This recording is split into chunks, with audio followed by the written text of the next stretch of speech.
So now JP association और बड़ी बड़ी खबरें जो है निकल के आ रही है और आज शाम को कुछ नतीजे आपके सामने रखे जाएंगे जेपी की जो मीटिंग चल रही है, ग्रुप की मीटिंग चल रही है उसके ऊपर। तो अभी देखिए यहाँ पर बहुत सारी चीजें समझना। जेपी एसोसिएशन और पावर का दोनों का नाम जोड़ के देखा जा रहा है और जेपी एसोसिएट है यहाँ पर पेरेंट कंपनी है, आपको पता ही होगा। और अगर पेरेंट कंपनी का हाल ठीक होता है तो भैया पावर है, बाकी वगैरह वगैरह सब्सिडरी कंपनी है तो उनकी हालत जो है सही होती हुई नजर आएगी। लेकिन यहाँ पर क्या खो रहे हैं ये भी पता होना चाहिए, क्या पा रहे हैं ये भी पता होना चाहिए शेयर होल्डर्स को, क्योंकि वैल्यूएबल स्टॉक बनेगा इस सीमेंट यूनिट के बेचने के बाद। क्या ये वाकई में तेजी रहने वाली है या नहीं ये भी पता होना चाहिए भाई। तो इसके साथ साथ हम समझेंगे, पहले तो हम समझेंगे डेप्ट कितना है, इस डील के बाद कर्ज में कितनी कमी आएगी, तो ये क्या कर पाएंगे उसके बाद। तो ये सारी चीजें समझेंगे तो हमको समझ में आएगा। तो दोनों कंपनी में डिफरेंस क्या है ये भी समझेंगे, तो देखते हैं। तो भैया सबसे पहले तो जेपी एसोसिएशन का कर्ज देखिए तो 2022 मार्च के हिसाब से भैया 18,708.73 करोड़ का कर्ज है इस कंपनी के ऊपर। और लगातार ये कंपनी उतार तो रही है लेकिन जेपी एसोसिएशन की हालत जो है वो इतनी ठीक नहीं है। बट यहाँ पर जो है जिस तरीके से हम देख रहे हैं कि सीमेंट का यूनिट जो है वो बेची जाएगी बड़े दाम में। अदानी ग्रुप यहाँ पर चुकाने के लिए तैयार है उसके पैसा। और भैया जिस तरीके से अदानी है एसीसी और अंबुजा को खरीदा उसको और बढ़ाने के लिए ये सीमेंट के जो यूनिट्स हैं ये और खरीदना चाहते हैं, जिसकी वजह से ये लीडर एक बन चुके हैं और आगे लीडरशिप रहे तो इसके लिए ये और यूनिट खरीद रहे हैं। तो ये सबसे बड़ी बात है। इनकी जो यूनिट है जेपी एसोसिएशन की वो बहुत इनके काम आने वाली है, इसीलिए इतना महंगा दाम चुका रहे हैं। तो ये तो हमें समझ में आता है। दूसरी बात पावर की अगर हम बात करें, जेपी पावर के ऊपर कितना कर्ज है, 5,070 करोड़ रुपए का कर्ज है। अब मैं जेपी पावर को लेकर बहुत ही यहाँ पर जो एक्साइटेड हूँ, क्योंकि जेपी पावर के ऊपर मैंने बात काफी ज्यादा करी है और इसके बारे में समझा भी है और समझाया भी है। तो समझ में ये आता है कि पूरी जेपी ग्रुप में एक लौती कंपनी ऐसी है जो कि ऐसे डेप्ट में, ऐसे वक्त में कोई प्रॉफिटेबल कंपनी निकल के आई। और जेपी पावर एक लौती कंपनी है जो कि प्रॉफिट में आ चुकी है। तो जेपी पावर के 5,070 करोड़ के कर्ज का यहाँ पर टेंशन नहीं है। टेंशन जो है वो 18,730 करोड़ के जो कर्ज है जेपी एसोसिएशन के ऊपर लगभग उसका टेंशन है। तो वो उतरना चाहिए। एटलीस्ट उस डेप्ट में एटलीस्ट 60 to 70% की गिरावट आ जानी चाहिए। तो भाई यहां पर जो है 5,000 करोड़ रुपए, $606 मिलियन यहां पर जो है चुकाने की बात करी गई है अडानी ग्रुप से। तो 5,000 करोड़ खाते में आएगा जेपी एसोसिएशन के। और अगर 18,700 करोड़ लगभग जो है इसमें 5,000 करोड़ का कट कर दोगे तो आपका लमसम 13,700 करोड़ का डेट बचेगा। और वो फिर जो है जेपी एसोसिएशन के ऊपर है कि किस तरीके से उसको कम करना है। तो उसी की आज जो है डिसइन्वेस्टमेंट के लिए मीटिंग रखी गई है। तो आज और कल के दिन इसके बीच में यहाँ पर कभी भी जेपी एसोसिएशन के ऊपर जेपी ग्रुप के जो है मीटिंग में फैसला लिया जा सकता है।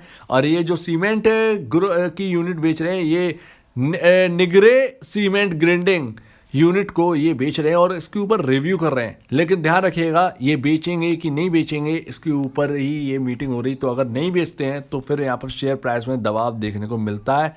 अगर बेचेंगे तो यहाँ पर जो है थोड़ा सा उछाल और हमको देखने को मिल सकता है। लेकिन अब समझते हैं जा क्या रहा है। तो भैया धीरे धीरे ना ये जो जा रहा है ये आपकी जो यूनिट्स जो है वो जा रही हैं। पहले आपका जो यूनिट है वो अल्ट्राटेक को दे दी गई, फिर दूसरी यूनिट है भैया आपका अडानी ग्रुप के पास जा रही है। तो फिर बचेगा क्या, पता नहीं कितना अब रह चुका है इनके पास। और इसी के ऊपर खबर आएगी भाई, देखते हैं कि सीमेंट कारोबार इनके पास कितना बचा है, कितना इनके पास है जिससे ये प्रॉफिट और अर्निंग कर सकते हैं। तो ये सारी चीज़ें हैं जो कि देखने होगी, क्योंकि बिजनेस हटा रहे हैं, कर्ज कम कर रहे हैं, लेकिन बिजनेस हट रहा है तो ये आगे प्रॉब्लम ही देगा। अर्निंग में कमी, प्रॉफिटेबिलिटी पता नहीं क्या होगा। तो ये सारी चीज़ें एक हमारे साथ साथ चलेंगी। लेकिन कर्ज अगर मुक्त हो जाते हैं देन इससे बड़ा कोई भी यहाँ पर जो है एक बढ़िया बात जो है ना वो कुछ नहीं होगी कि कर्ज मुक्त हो गए, क्योंकि इंटरेस्ट जो पेमेंट करना पड़ता है वो बड़ा दुखदाई होता है किसी भी कंपनी के लिए। तो जो इंटरेस्ट जो पे करते थे उससे ये बचेंगे। इससे बढ़िया बात और कुछ नहीं हो सकती। अब भाई ये दोनों स्टॉक कहां तक जा सकते हैं। पावर की अगर हम बात करें, पावर जो है ध्यान रखिएगा पावर पॉजिटिव है। जेपी पावर फाइनेंशियली बहुत पॉजिटिव है बाकी कंपनी के जो सब्सिडी कंपनी है उसके कंपैरिजन। तो ध्यान रखिएगा जेपी पावर जो है वो एवरेज लाइन के ऊपर आ चुका है, और एवरेज लाइन के ऊपर आने के मतलब इसकी ट्रेजेक्ट्री जो है वो पॉजिटिव है। 9 रुपए 50 पैसे का लेवल अगर इसके अंदर निकल गया तो एक बड़ा महा ब्रेकआउट हम कह सकते हैं कि इस स्टॉक में आ जाएगा, लेकिन उससे पहले एक गिरावट आना जरूरी है जो कि 8.5 रुपए 8 रुपए 90 पैसे के आसपास होने वाली है, क्योंकि यहाँ पर आरएसआई आपका बहुत ज़्यादा हाई हो जाएगा। तो यहाँ पर थोड़ा सा आपको ठंडापन हल्का सा देखने को मिलेगा, लेकिन 9 रुपए 50 पैसे का निकलना बहुत ज़रूरी है इस स्टॉक के अंदर। 9 रुपए 50 पैसे हमने पहले देखा था कि ये 9 रुपए 50 पैसे ये क्रॉस नहीं कर पाया, उसके बाद लगातार एक बड़ी गिरावट इसके अंदर हमने देखी थी। तो वही चीज़ है, 9 रुपए 50 पैसे अगर क्रॉस होता है देन जेपी पावर यहाँ पर जो है महा ब्रेकआउट हम कह सकते हैं। दूसरा आपका भैया जेपी एसोसिएशन जो मेन है, अब देखते हैं ये बहुत ह्यूज पॉजिटिव है भाई, इसका चार्ट जो है वो बहुत ह्यूज पॉजिटिव है, बट इसके अंदर भी गिरावट आनी। आपका आरएसआई 77 है, 85 के आसपास जो है जैसे ये पहुंचेगा तो आप ये मान के चाहिए 13 रुपए के आसपास, 13 रुपए के आसपास जेपी एसोसिएशन में 13 13.5 रुपए के आसपास यहाँ पर ठंडापन आना चाहिए। तो 85 के आसपास आरएसआई पहुंच जाएगा, इसका 85 के आसपास पहुंचेगा तो भाई आप ये समझिएगा कि भाई यहाँ पर जो है ओवर हीट हो गया इंजन, उसको ठंडा करने के लिए भाई थोड़ा सा पानी डाला जाएगा। तो यही जेपी एसोसिएशन में होना है। 13.5 के आसपास यहाँ पर जो है स्लो थोड़ा सा हमको देखने को मिल सकता है, इस स्टॉक के अंदर स्लो डाउन मिल सकता है। लेकिन कुछ लेवल है, 2 ऐसे लेवल है जिसके निकलने के बाद इसके अंदर महा ब्रेकआउट हो जाएगा, महा ब्रेकआउट। और वो 2 लेवल ऐसे हैं, देखिए अभी का है 11 रुपए 80 पैसे, ये अभी का करंट का है।